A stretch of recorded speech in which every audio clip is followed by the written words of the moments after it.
एक कहावत तो आपने सुनी होगी, 900 चूहे खाकर बिल्ली चली हज को। कुछ यही हाल पाकिस्तान का भी है, जिस पाकिस्तान में अल्पसंख्यकों के साथ अत्याचार उसकी बुनियाद से ही जारी है।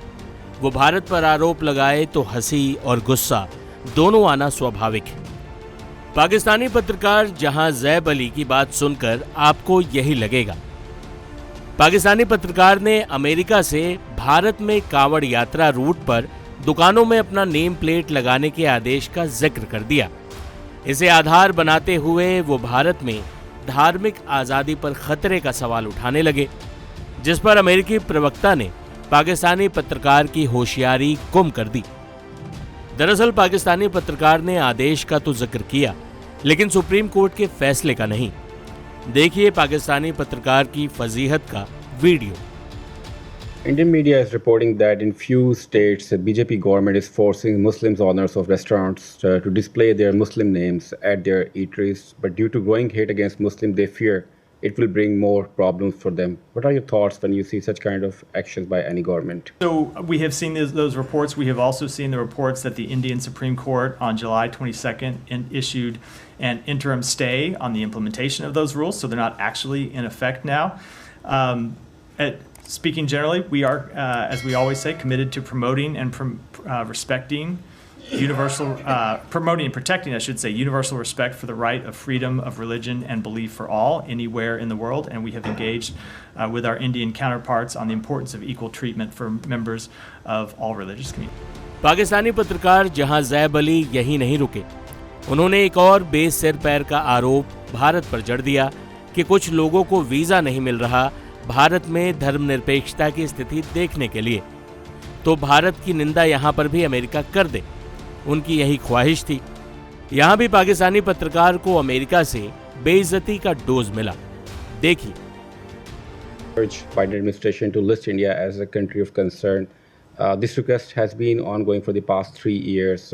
According to several U.S. commissioners, their visas have been denied by Indian High Commission in D.C. They wanted to go there to monitor the ground realities on religious freedom.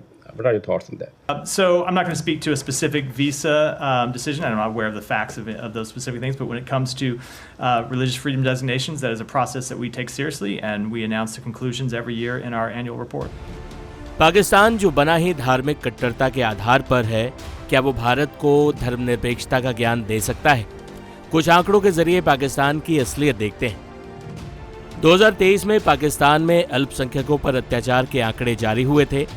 उसकी एक बानगी देखी।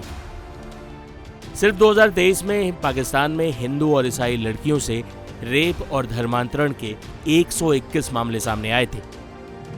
वहीं जबरन सामूहिक धर्म परिवर्तन की बात करें तो ऐसे 2251 मामले सिर्फ एक ही साल में आए थे। टारगेट मर्डर की 25 घटनाएं सामने आई थी। वहीं घरों, मंदिरों और चर्चों पर हमले के 77 घटनाएं सामने आई थी। हिंदू लड़कों का जबरन धर्म परिवर्तन किया गया हो, ऐसे 5 मामले सामने आए थे। इसके अलावा हिंदुओं पर जानलेवा हमले के 21 मामले पाकिस्तान में पिछले साल दर्ज हुए थे। तो ये हाल है पाकिस्तान का, और ये वो आंकड़े हैं जो पाकिस्तान में मामले दर्ज हो जाते हैं। ऐसे अधिकांश मामले तो दर्ज ही नहीं होते। इसके अलावा ईश निंदा कानून को पाकिस्तान में अल्पसंख्यकों पर अत्याचार के हथियार के तौर पर इस्तेमाल किया जाता है। अहमदिया समुदाय हो या पाकिस्तान में हिंदू, ईसाई या सिख, उनकी क्या स्थिति है ये दुनिया में जग जाहिर है। ऐसे में जब पाकिस्तान धर्मनिरपेक्षता का ज्ञान देने लगे तो ये आंकड़े दोहराना जरूरी हो जाता है। टाइम्स नाउ नवभारत डिजिटल की रिपोर्ट।